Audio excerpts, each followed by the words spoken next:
नमस्कार, मी पंजाब. 2 जुलैपर्यंत 22 जून ते 2 जुलैपर्यंत राज्यात सर्वत्र सगळीकडेच पाऊस पडणार आहे म्हणून हा अंदाज लक्षात घ्यायचा. आज फक्त राज्यामध्ये ठिकठिकाणी सुरुवात होईल. हा आजचा पाऊस म्हणजे सगळीकडे पडणार नाही, आज फक्त नुसती सुरुवात आहे. पण उद्या 22 तारखेपासून राज्यात सगळीकडे पाऊस पसरायला सुरुवात होईल.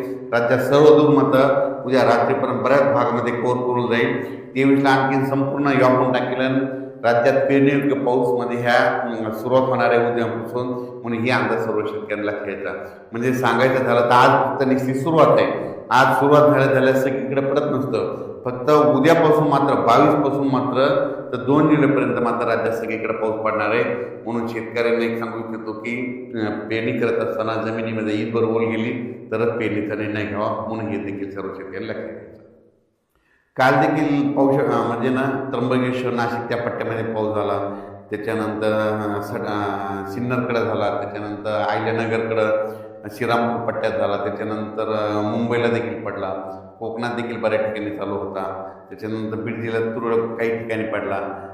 इकडं नांदेड धर्माबादच्या पलीकडे तेलंगणाकडे पडला. म्हणजे गडचिरोली त्या पट्ट्यात देखील थोडाफार झाला.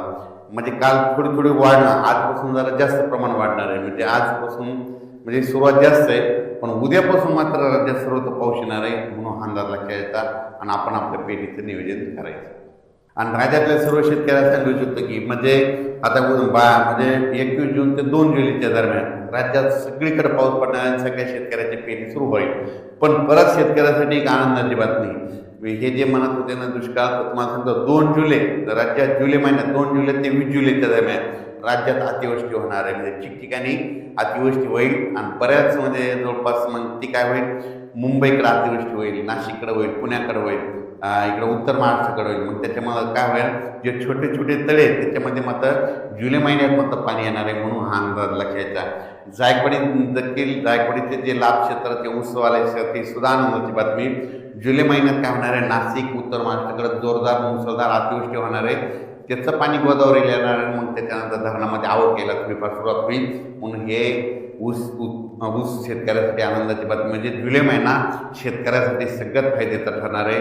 म्हणून हा अंदाज सर्व शेतकऱ्याला एक सांगू इच्छितो की सगळ्यात महत्त्वाचं काय करा, मातीत परीक्षण करा. कशामुळे तुम्हाला एक सांगू इच्छितो, काय झालं, खताचे भाव खूप वाढले तर म्हणजे 2,500 रुपयाला बॅग झालेत 50 किलोच्या. तर त्याच्यामुळे काय करायचं, आपल्या जमिनीमध्ये जे कोणता खत लागतं त्याच्यामुळं तेच खत आणायचा. म्हणून सगळ्यात महत्त्वाचं माती परीक्षण करण्याचं आहे. नसतं जे लागायला ते टाकणं तर दुसरं टाकलं. त्याच्यामुळे हे सगळ्यात महत्त्वाचं, माती परीक्षण करा. त्याच्यामुळे आपल्या शेतीला नेमका खत कोणता लागतो, पोटॅश लागतो का, स्फुरद लागतो का, नत्र लागतो हे कळतं. पण जे हरभऱ्याची शेती करतात त्याच्यामध्ये नत्राचं प्रमाण जास्त वाढलेलं असतं. म्हणून हे देखील सगळ्या शेतकऱ्यांनी लक्षात घ्यायचं. आज हे आम्ही सगळ्या शेतामध्ये समजा एकरभरमध्ये 1 टन, असं 3 एकरमध्ये 3 टन टाकवलो. तर लगेच याच्यानंतर परत त्याच्यावर रोटर करणार आहेत आणि तुम्हाला 15 दिवसाला याच्यामध्ये माती चेक करून तुम्हाला दाखवणार आहेत याच्यामध्ये काय फरक पडला. तर हे सविस्तर तुम्हाला व्हिडिओमध्ये देण्यात येईल. आणि ऊसाचा देखील तुम्हाला आणखीन काय करणार आहे, हे खाल्ल्या याला टाकलेला न टाकलेला असा दोन्हीचा व्हिडिओ तुम्हाला नंतर दाखवणार आहे. आणि हे झाडं सुद्धा पाहू शकता. ह्या झाडाला आम्ही काय केलं होतं, 2 महिन्यापूर्वी टाकलेलं आहे. तर ते झाडं असे एकदम हिरवेगार राहिलेले आहेत. धन्यवाद. खत टाकताना सगळ्यात महत्त्वाचं माती परीक्षण करूनच टाका, कारण की आपल्या जमिनीमध्ये काय काय घटक आहेत हे सगळं लक्षात येतं. आणि याच्यावर हे खत टाकल्यानंतर ते व्हिडिओमध्ये तुम्हाला त्याच्यावर नंबर देखील द्यायला जातील, त्याच्यावर तुम्ही चौकशी करू शकता. संपूर्ण हे खत टाकलेलं आहे आणि हे इथं दररोज तुम्हाला व्हिडिओ देतोच इथून. आणि फरक देखील दाखवतो. आता हे वरच्या ध्याला सोयाबीन करणार आणि खाली सोयाबीन करणार आहे. जाती एकच निवडणार आहे, पण काय करणार, याला खत टाकणार आहे आणि त्याला न टाकणार आहे. मग त्याचा फरक देखील तुम्हाला आपोआपच कळून तुम्हाला सांगणार आहे. धन्यवाद.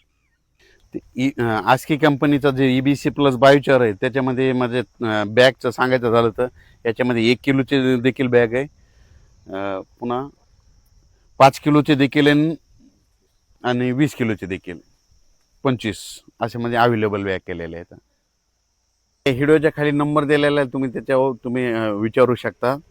हे पाहू शकता कोळसा हे घेतल्याच्यानंतर एकदम असं गार लागतंय. म्हणजे इतक्या ऊन असताना सुद्धा गारमध्ये ही जमीन गार ठेवण्याचं काम करते. म्हणजे पाऊस जरी कमी असला तरी पहिलं काय म्हणायचं, नांगरट केलं जमीन गार राहते पिकाला. समजा ज्या वर्षी पाऊस नाही तर तसंच हे, मग त्याच्याऐवजी हे EBC टाकलं तर जमीन आपोआपच गार राहते. धन्यवाद. फळबागाला वापरू.